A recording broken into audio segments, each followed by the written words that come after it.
Martin Street in Spanish Town. The family says they tried praying for the boy and taking him to church, but the ghost would only follow them inside, causing havoc, pulling the boy and throwing objects wherever he goes. Our news team was in the neighborhood Wednesday night to witness some of the events that have residents convinced of an otherworldly presence. Watch closely and judge for yourself. Right, no. Yeah.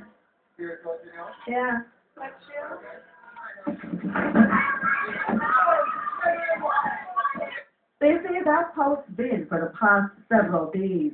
The boy says the ghost is actually a friend who died 4 years ago. He claims the friend suddenly started appearing to him wearing a white top, black pants, and a black watch.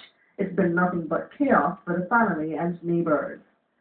And licking him down, and drying him, and fleeing the piggery, and fling the slippers, and lick me on my back, and lick me on my yes temple with like the little sword, and just a flick, and dry him out of the bed, dry him in the corner, dry him everywhere I go. When I go around there, I feel this wolf I eat and thing. So like the full breed and me end up that in run out and me there and me say, yo, me not see nothing. So me end up I come out now and they turn me back. One lick me get in my back with a figure eight. Watch again as our news crew filmed the second incident similar to the accounts we were given. This time, the boy claims he sees the ghost standing near the wall and goes over to stand next to it. Touch up, tell me when they matter. They might touch up. Might touch up for? Yeah, what?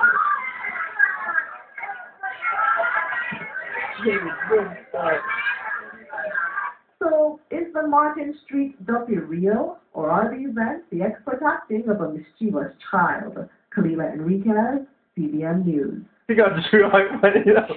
2011.